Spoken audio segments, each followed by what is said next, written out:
Will AI be able to take over every industry, including music education and private lessons? Well, in this video, I'm going to be testing out Leopold AI to see if we might have our first challenger as a clarinet teacher to an AI that might be taking my job. My name is Josh Gu, and I'm taking my years of experience learning, teaching, and performing, and sharing all of my best clarinet and music tips so you can get more out of your practice, and most importantly, have fun. You can learn more about all of my many resources at quickstartclarinet.com, and don't forget to subscribe to this channel and hit the bell to get notified when I post new videos. Before we get started, I want to let you know that Leopold AI and the team there reached out to me and gave me some free credits to test the app, but they didn't pay me for it, and this is not a paid sponsorship video or anything like that, so this is my truly honest opinion of this really cool and innovative tool. And one other very important piece of information that you should know is that the creators of this app are definitely not trying to take music teachers' jobs at all, but it is interesting to see how AI can kind of compete with feedback from a teacher, and even more importantly, how AI can enhance feedback from a teacher and enhance more opportunities for feedback in your own practice when your teacher isn't right there with you. So this is a really cool app. I'm personally not too worried about it taking my job just yet, and I'll show you how you can use it to enhance your practice and with the guidance of a teacher where it will be its most effective and most impactful. So let's go ahead and jump into it and see what it looks like. So this is the actual screen for the home screen of the app, and it's very simple and very intuitive to use, which is fantastic. You just select what instrument you're playing on, so I'll go with clarinet. Enter the piece of music. I'm going to start with doing just some basic long tones. Naming the piece of music isn't necessarily that it's going to know the piece of music you're playing, but it's just so that you have a title for kind of the record of it later, though it will sometimes take some information from what you say about the title and apply it to the analysis that it gives you. So you put in your instrument, put in the piece that you're playing, and then you just hit this record button and play your thing. One thing is that you can see there that the recording must be between 10 and 45 seconds long. So this isn't perfect for maybe analyzing one specific interval or one very small problem, and you can't play an entire piece and get feedback on it. But it's fantastic for playing a phrase or a few phrases and sort of seeing what you could be working on in those kind of smaller chunks. So I'm going to go ahead and record this doing long tones, and let's see what it says about my long tones.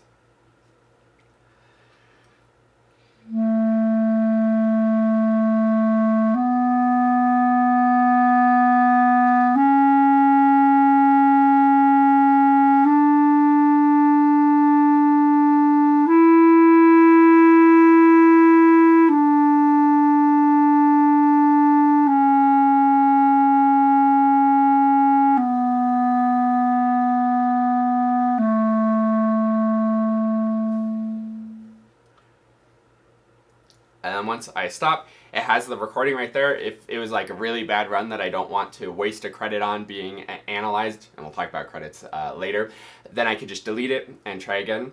I'm happy enough with that one. There was definitely some clear opportunities for improvement that I was seeing and hearing, but we'll see what it comes up with.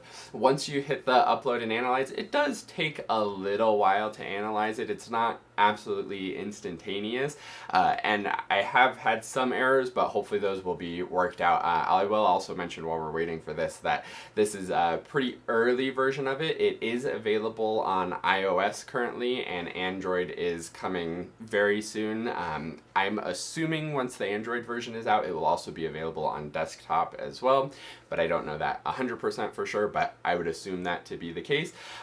It is available on iOS though now, so if you have an iPhone or an iPad, you can go to the App Store, search Leopold Music, and you can download this and try it out for yourself right now. So we'll wait for it to finish up analyzing and get back to see what it says.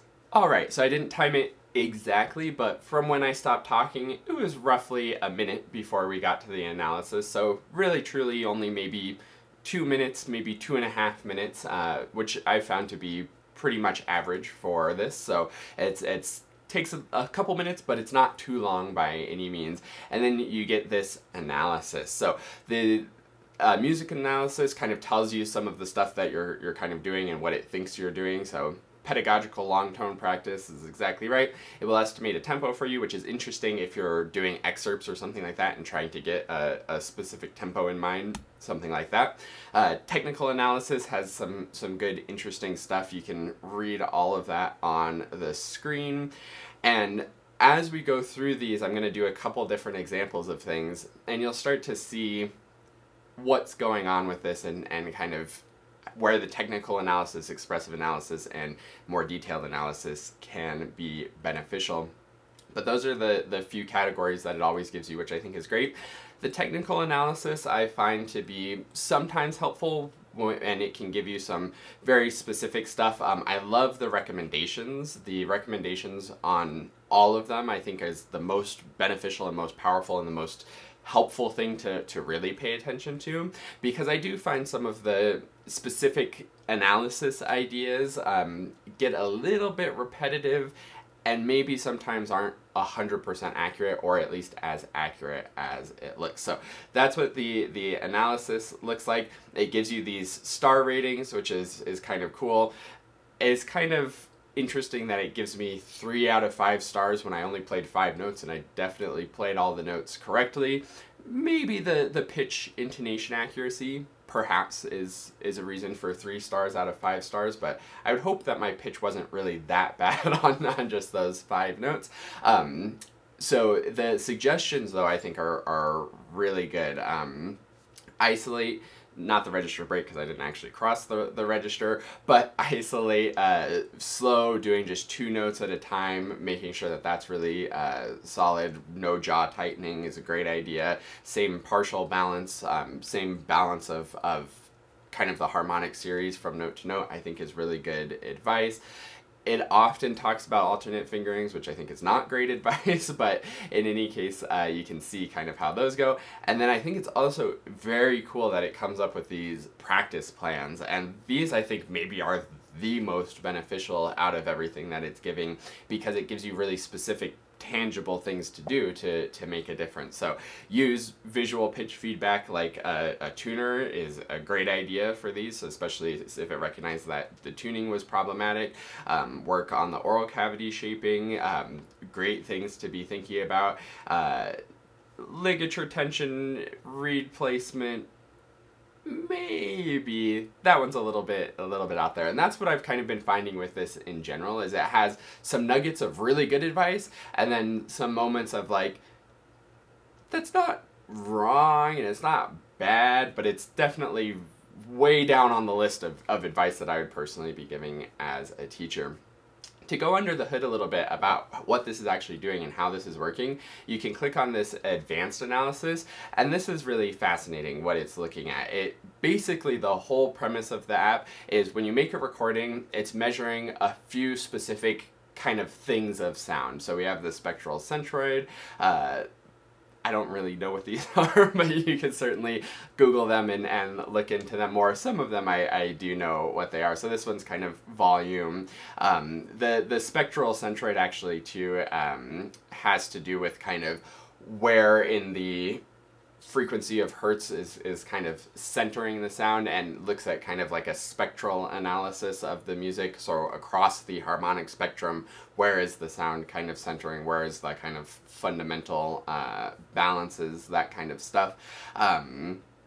This is the dynamic range, and then as we do other stuff that's a little bit more rhythmic, it'll also I believe it shows something related to rhythm as well. So basically how it's working is it's taking your recordings, coming up with these charts and doing this analysis of these different specific things, and then the AI is analyzing those.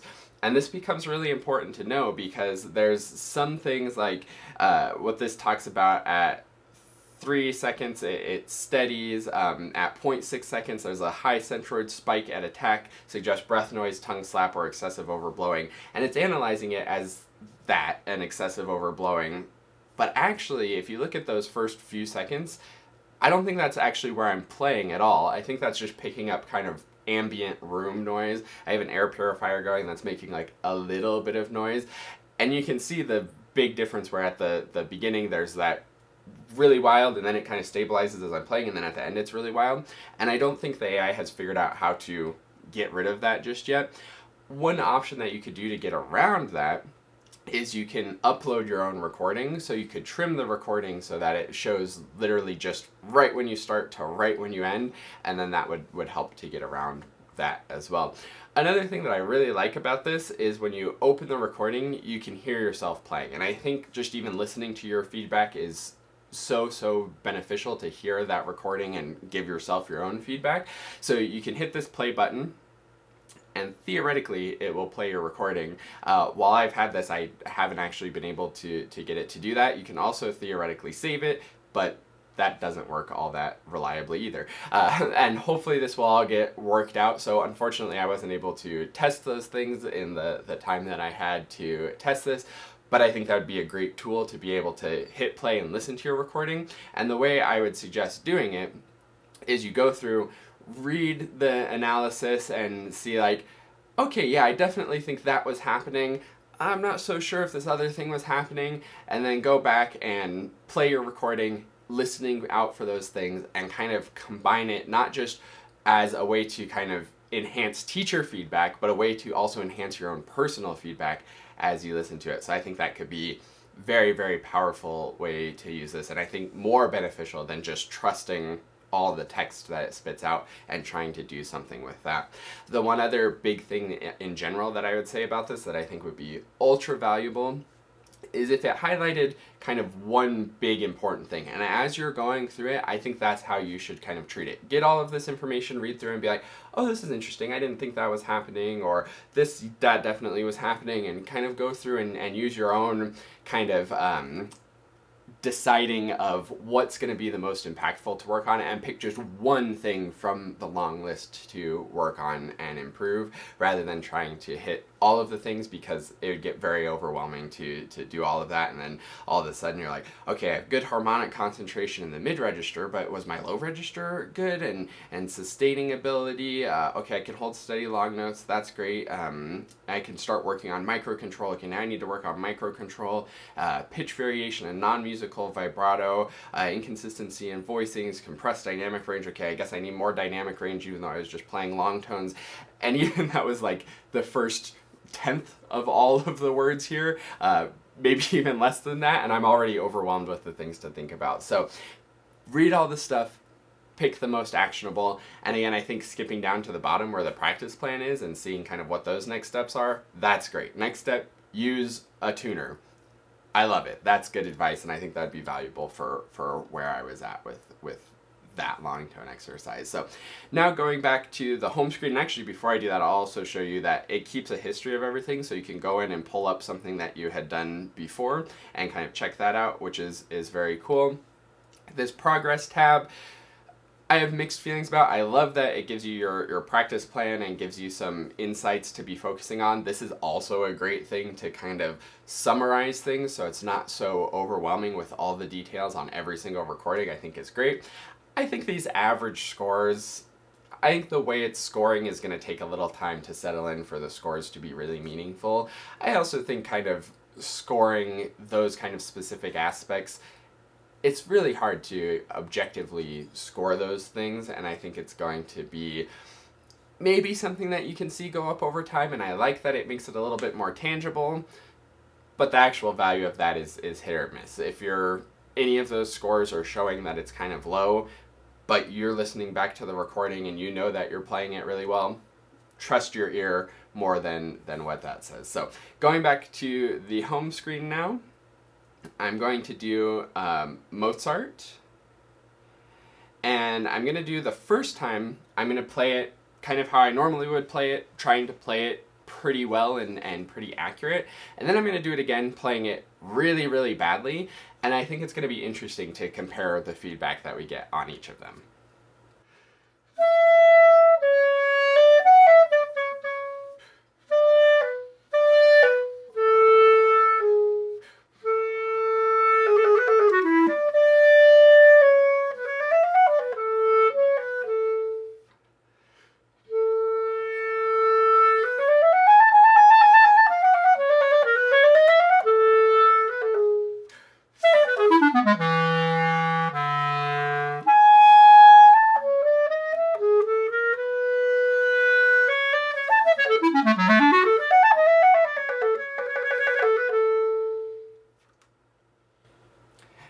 And you'll have to forgive me, I'm not super warmed up, and I haven't been working on Mozart a ton recently, so that's far from my best Mozart, which is ideal because now we'll get some good feedback on this.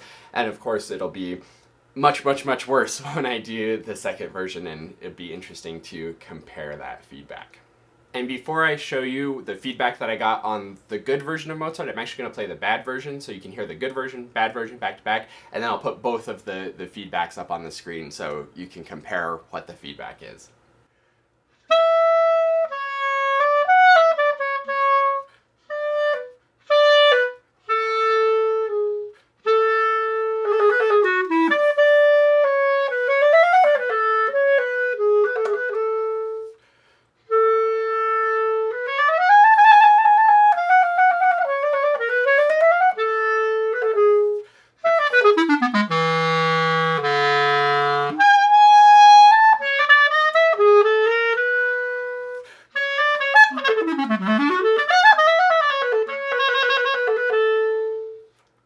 And that's obviously a very, very bad version of it. A very beginner, very student, kind of sloppy, maybe rough high school level of it.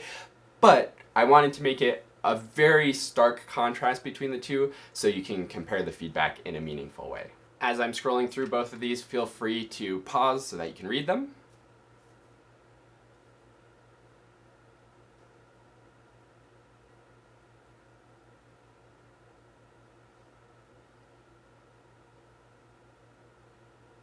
And looking through that, first of all, like I mentioned with the stars rating and taking the stars with a big grain of salt, is that the fact that the first one and the second one both got 3 stars is categorically crazy to me because those were completely different levels of playing and recording. And when you're looking through the feedback, a lot of it is very similar. It's talking about pitch instabilities and embouchure issues causing that. And in the second one, there were definitely embouchure issues causing pitch instability. In the first one, sure, there maybe have been pitch instability, but saying that it kind of was the same idea is pretty wild to me. And again, I think this goes back to the idea that the specific ideas that it's giving you, I think treat those as just like, that's the AI reading the graph and pay very little attention to those. However, the recommendations that it gives you are pretty darn good. The only one that really kind of didn't feel great to me was the idea of making an alternate fingering log to find better fingerings for pitch. In some cases, maybe that's beneficial and helpful, but I don't think that was a problem in this excerpt by any means, that I was choosing bad fingerings that weren't going to help with the intonation. And a lot of times, probably the most out of tune notes didn't have another fingering as an option to help with that anyways, so I think that was a little bit off base. Overall, I am very impressed with how well it kind of understands the clarinet, talking about embouchure things, voicing things, clarion versus Chalumeau registers, and those kind of things. I think that's very impressive to show kind of it knows its way around the clarinet very well, which is great. But I think, again, look towards the recommendations, look towards the practice plan, take every other little piece of information it gives you with a grain of salt. But I think it's a really fun tool to check out and play around with. And if you have an iOS device, then you can get it right now and check it out. The last thing that I want to talk about is kind of the pricing model. So it's free to download, but it's not free to use. The pricing model that it uses is going off of credits. So in the app or on the website, you purchase credits, and you can see the pricing of those credits up here on the screen.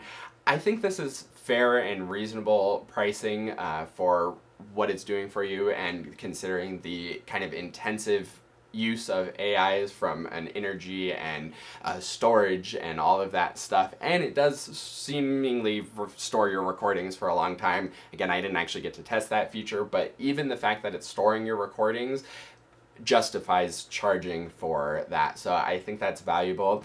I do think it makes it, based on the feedback and kind of based on how it goes, I think this is a great tool to use, not every single time you practice, but once you have something that's a little bit more polished and you're looking for more ways to polish it further, then you can buy some credits and play a good recording and make sure that you're putting in good recordings to it that you're relatively happy with, and then you can find more opportunities for improvement. And I think this is where it's going to pair well with even studying with a teacher, because you can use this as a tool to really objectively look at it. How stable is your pitch? This is going to tell you if it's not stable even a little bit really, really quickly. Those kinds of things, going deeper and polishing and refining further, I think is where this is really valuable. I also think some of the practice planning in the progress tab in particular, it was also quite nice, where you can use this to kind of track things over time. So the way I might use it is buy a decent number of credits and then do it maybe once a week, do a check-in on something and kind of see how that progresses and develops over time. But if you find yourself getting the same feedback over and over, don't be discouraged by that, because again, my first Mozart and my second Mozart both got pretty similar feedback, and if you started at where I was at in the second Mozart and progressed to where I was in the first Mozart, you should absolutely be delighted with that progress, even though both of those are 3-star performances according to the app. So, is AI taking my job? I don't think so. I don't think we're there quite yet.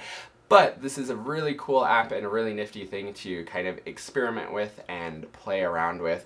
And it's not taking my job, but I do think it can enhance it as a music teacher and enhance your own practicing, especially if you're self-taught. Just to have another set of even AI ears to kind of listen and see what's going on can be very valuable. And again, the recommendations for what to practice, I think, are great and working quite well 90% of the time. So this has been a little video on Leopold AI. If you have any questions about it, let me know in the comments. I hope this was interesting to get a peek behind the scenes.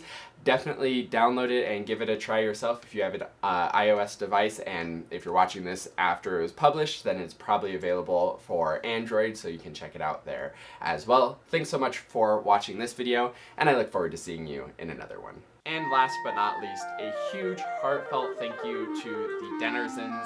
This is like the Quick Start Clarinet family who supports the channel and helps to make everything that I do possible. If you would like to support the channel and get some awesome rewards in return, where we can work one-on-one over video and you can have my full support moving forward on your clarinet journey, then go to quickstartclarinet.com/supporter.